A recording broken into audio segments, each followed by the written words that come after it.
हाय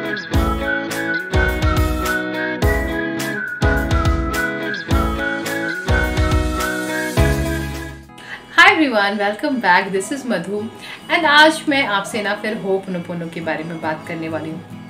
ho'oponopono को लेकर कितने कंफ्यूज हो अभी तक आप लोग, इतनी सारी वीडियोस मैंने डाले हैं बट फिर भी कहीं ना कहीं कुछ कंफ्यूजन है। पर उन कंफ्यूजन्स को लेकर मैं आज आई हूँ कुछ टॉपिक्स को उठाकर, जिसमें मैं आपको वो जो इश्यूज़ आप फेस कर रहे हैं उसको भी हाईलाइट करूँगी एंड टिप्स भी दूँगी हाउ टू ओवरकम दैम। इससे देखो, ho'oponopono is a simple 4 line prayer. I hope कि अभी तक आप सब लोग जानते होंगे। अगर आपने इस वीडियो को क्लिक किया है तो आई अज्यूम कि आप जानते हो होपोनोपोनो प्रेयर क्या है। Still I am just dictating the 4 line. I am sorry, please forgive me, thank you, I love you. ये 4 लाइन्स आगे पीछे हो सकते हैं, इनका इस सीक्वेंस में ही होना ज़रूरी नहीं है, इन चारों लाइन का प्रेजेंट होना ज़रूरी है। सबसे पहली चीज़ क्या होती है ना, जब आप होपोनोपोनो करते हो you have to do it with feeling. आप में फील होनी चाहिए। When you are sorry, you need to really be sorry। ऐसा नहीं है कि हम काम कर रहे हैं सब कर रहे हैं, फीलिंग तो आ नहीं रही, बस ऐसे बोले जा रहे हैं।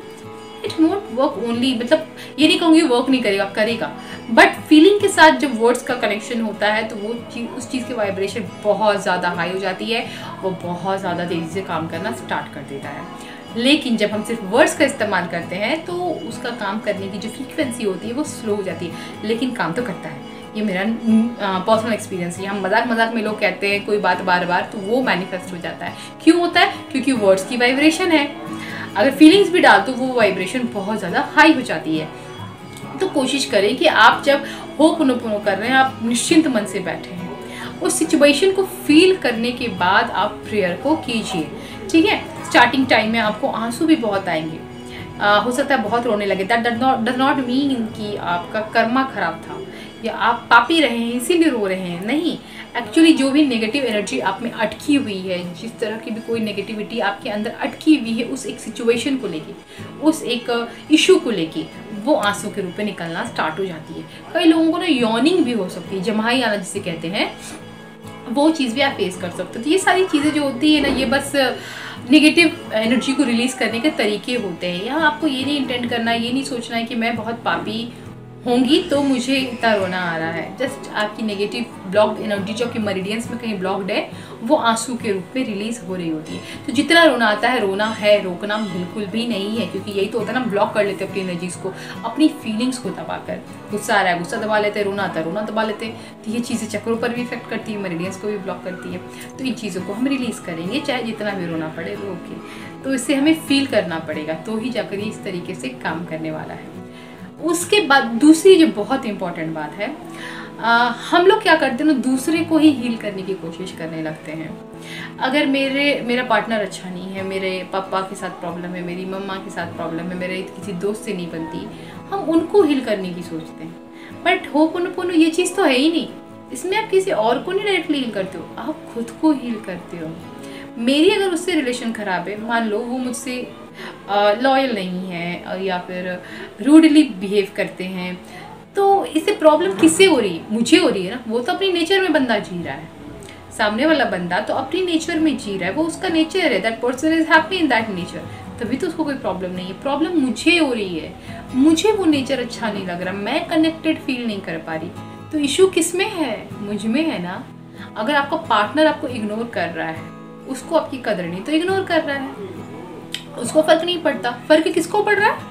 आपको पड़ रहा है, हमें पड़ रहा है, मुझे पड़ रहा है। मान लो मैं ही अपने आप को अगर केस लूँ, मुझे फर्क पड़ रहा है, तो प्रॉब्लम किस में हुई? मुझ में हुई ना। तो हील करना किसे है? मुझे खुद को हील करना है।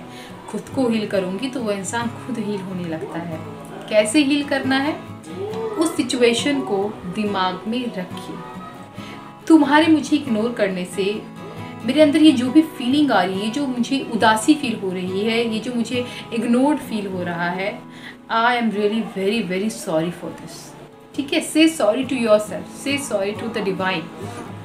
मुझे माफ़ करो, ये जो भी मेरे अंदर नेगेटिव इमोशन है, ये जो नेगेटिव फीलिंग है, I am really very sorry for this, please forgive me. And उसके बाद हम जो thank you I love you बोलते हैं, दैट इज़ इमेजिनिंग कि मुझे फॉरगिवनेस मिल गई है।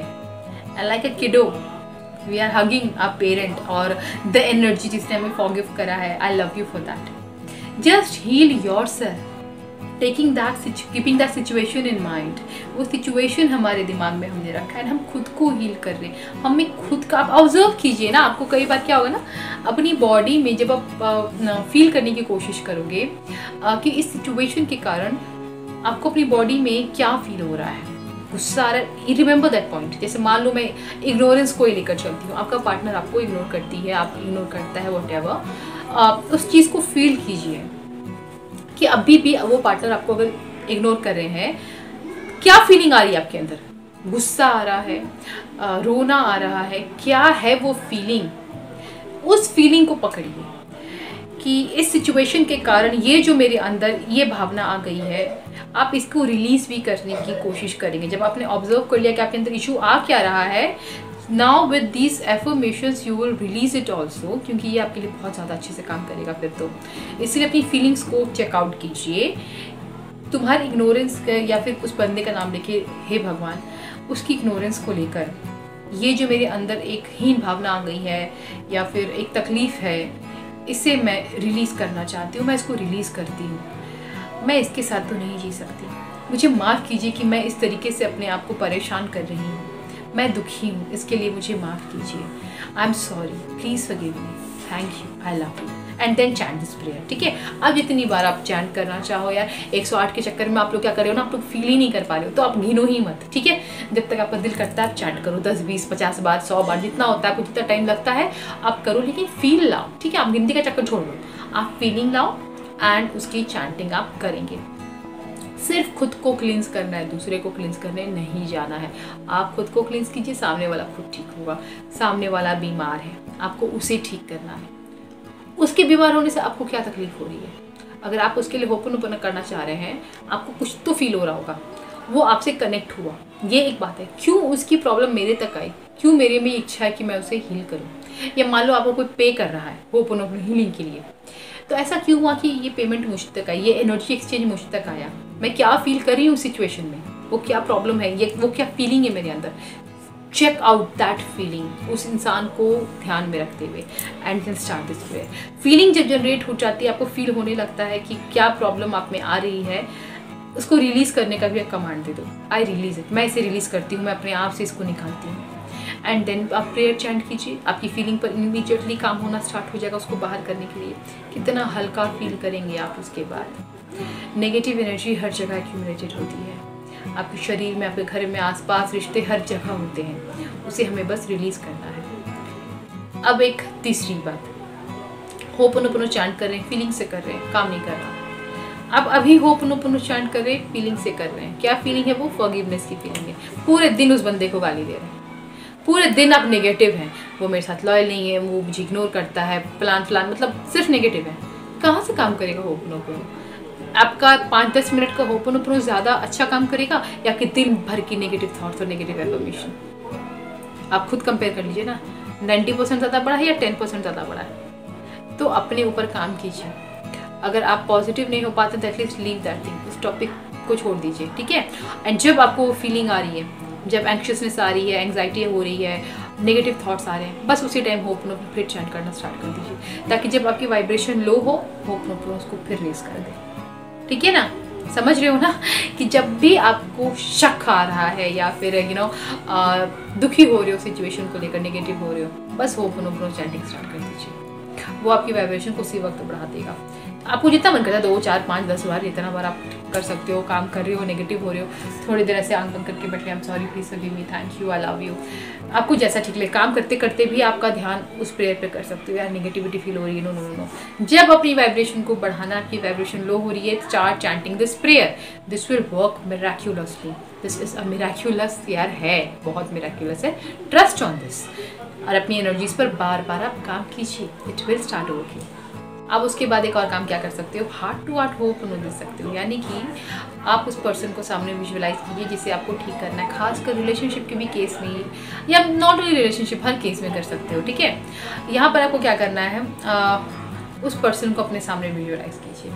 मैंने आपको पिंक लाइट मेडिटेशन दी है, उस पिंक लाइट मेडिटेशन को आप कर सकते हो। मेडिटेशन नहीं दी है, मैंने मतलब बताया है कि पिंक लाइट एनर्जी को हम लोग ऐसे यूज़ कर सकते हैं रिलेशनशिप हीलिंग के लिए। जब बात रिलेशनशिप की हो, दोनों के बीच उस पिंक एनर्जी को पास होता देखिए, एंड चैंट होपनोपनो। उसकी वाइब्रेशन को बढ़ाने के लिए। आप दोनों की हार्ट कनेक्टेड है एंड आप होपनोपोनो भी चैंट कर रहे हैं। इस एनर्जी की वाइब्रेशन को और बढ़ाइए, इसे और पॉजिटिव कीजिए। तो आप अगर उस वाइब्रेशन चैंटिंग साथ में करने लगते हो उस एनर्जी को ध्यान में रखते हुए, तो वो वाइब्रेशन और ज़्यादा हाई हो जाएगी। दूसरा आप क्या कर सकते हो, अपने हार्ट चक्र पर एक हाथ, दूसरा हाथ प्रोबेबली लेफ्ट हैंड अपने हार्ट चक्र पर और राइट हैंड सामने वाले को विजुअलाइज करके उसके हाथ, and then also you can chant ho'oponopono. इस तरीके से तो बड़े बड़े काम हो जाते हैं, बड़े बड़े बीमारी को भी हील कर सकते हैं हम लोग। होपनोपोनो हीलर्स अपने आप में एक बहुत बड़ी हीलिंग टेक्निक है। एज अ हीलर अगर आप आगे इसमें बढ़ना चाहते हैं तो आप सही मानिए सिर्फ होपनोपोनो से आप बहुत कुछ हील कर सकते हैं। आपको ट्रस्ट होना चाहिए।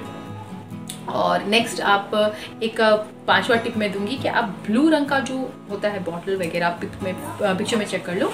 ब्लू रंग का ये जो बॉटल होता है, इसमें आप पानी डालकर थोड़ी देर सूर्य की रोशनी पे छोड़ दो एंड देन इसको आप होपनोपोनो उसमें चैंट कर दो, या फिर आप पहले भी होपनोपोनो उस पानी में चैंट करके धूप में छोड़ सकते हो। ये सोलराइज हो जाएगा वाटर, और उसके बाद इसको थोड़ा थोड़ा पीते रहिए, तो भी आपकी बॉडी की वाइब्रेशन को बहुत ज़्यादा बढ़ाता जाएगा, आपकी माइंड की वाइब्रेशन को बढ़ाता जाएगा। ह्यू लेन ने ही इस बारे में बताया है, वो जो मैं आपसे शेयर करी हूँ। ब्लू वाटर को वो बहुत ज़्यादा अहमियत देते हैं। अब भी इसे क्रोमाटाइज कर सकते हैं, क्रोमा थेरेपी में ऐसे भी आता है। मेरे पास 7 चक्रों के बॉटल्स हैं मैं खुद उनको यूज़ करती हूँ चक्रा हीलिंग के लिए। आप ब्लू बॉटल को आप भी यूज़ कीजिए, उसका लिंक मैं आपको एक डिस्क्रिप्शन में दे दूँगी। सिर्फ ब्लू बॉटल का चेक कर सकते हो। मेरे पास 7 कलर की बॉटल्स हैं, उसका भी दे दूंगी। अगर हो सके तो आप ना इसे घर में रखो, आपको रखना चाहिए। कलरफुल बॉटल्स कांच के आपको रखना चाहिए, ये आपकी हीलिंग में बहुत हेल्प करेंगे। तो उसका मैं एक आपको लिंक दे दूंगी, ठीक है। एंड बस हो गया, और क्या बहुत बता दिया मैंने। मुझे उम्मीद है कि ये सारे टिप्स आपको होपनोपोनो में बहुत हेल्प करने वाले हैं, आप बेहतरीन हीलर भी बन सकेंगे। इस उम्मीद के साथ मैं मधु करती हूँ इस वीडियो का अंत। मिलते हैं अब नेक्स्ट वीडियो में फिर किसी इन्फॉर्मेशनल टॉपिक के साथ। Bye, take care.